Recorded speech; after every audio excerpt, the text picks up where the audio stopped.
میری آنکھوں کے سامنے کچھ لوگوں کو مار پڑی وہاں پہ کس بنیاد پر کہ کعبے کی دیوار کو کیوں چوما ہے۔ یہ ہمارے نزدیک بھی ہے کہ جب کوئی طواف کر رہا ہے تو سیدھا طواف کرے، کیونکہ طواف میں خلل آ جائے گا اگر وہ ہاتھ لگانا شروع ہو جائے گا۔ اس وقت طواف کرے، طواف کر کے پھر تبرک حاصل کرے۔ لیکن انہوں نے لکھا ہے کہ اگر کوئی برکت کے لیے کعبے کو ہاتھ لگائے گا تو وہ بھی غالی ہے، بدعتی ہے، حرام کا لفظ تو عام ہے، مشرک کبھی کبھی کہہ دیتے ہیں، اور کتابوں میں بھی اس کو لکھا ہے۔ بلکہ آپ حیران ہوں گے، ان کا فتویٰ یہاں تک بھی ہے کہ اگر حجر اسود کو کوئی برکت کے حصول کے لیے ہاتھ لگائے تو وہ بھی حرام کام کرتا۔ حجر اسود کی بات کر رہا ہوں، حجر اسود۔ اب ان کے نزدیک یہ ایک تو یہ ہونا چاہیے کہ ہاتھ باندھ کے منہ آگے کر کے چومنا چاہیے، کہیں ہاتھ نہ اس کو لگ جائے، اور پھر چومتے وقت نیت برکت کی نہیں ہونی چاہیے، نیت تبرک کی نہیں ہونی چاہیے،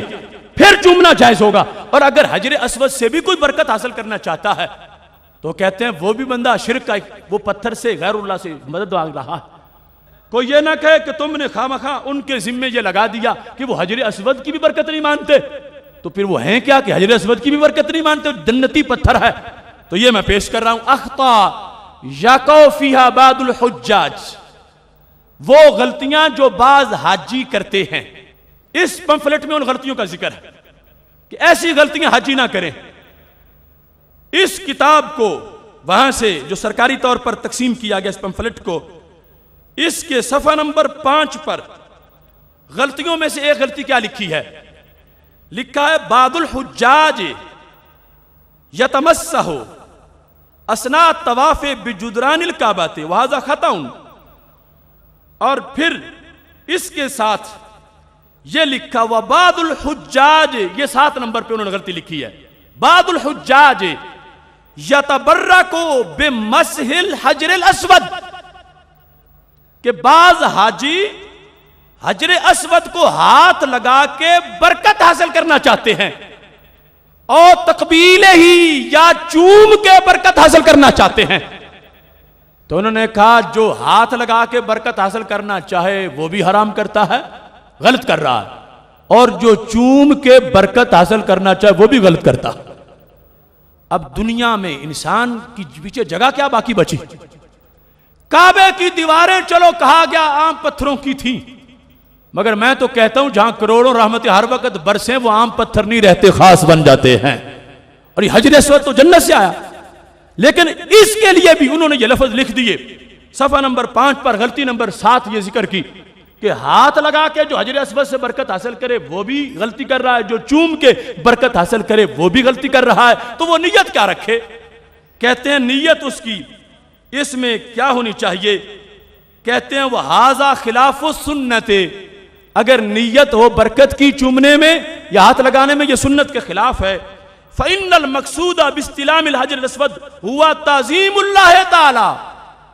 کہتے ہیں حجر اسود کو چومنے کا مقصد رب کی تعظیم ہے،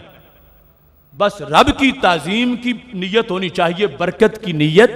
نہیں ہونی چاہیے۔ جبکہ میرے نبی علیہ الصلوۃ والسلام نے فرمایا ہے کہ اگر حاجی چوم نہ سکے، اشارہ بھی کرے، وہ پھر بھی گناہ کھینچ لیتا ہے، اور جب ہونٹ اس کے ساتھ لگاتا ہے تو پھر وہ گناہ چوس لیتا ہے۔ اب میں تو سمجھتا ہوں ان کو برکت فوبیا ہو چکا ہے کہ برکت کہیں بھی ہو انہیں اپنی دشمن لگتی ہے۔ برکت حجر اسود کی بھی لے ڈوبی